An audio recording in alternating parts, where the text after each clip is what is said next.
Ndio. Unafaa usome hao kwa mtu. Wewe umeenda umelipa 10 yako ama mbao yako ama 5 yako. Mwenye ako hapo akwambia wewe ni mwanamke ingia pale.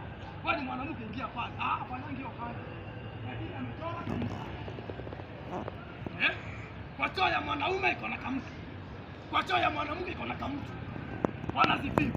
Sasa wewe kama uko na akili timamu, unafaa usome hao kamtu, uende mahali ambapo wewe unafanana nao kamtu. Lakini nashangaa wanawake, kwani akili zenu mlipeleka wapi? Kwani masomo yote mko nayo ni bure?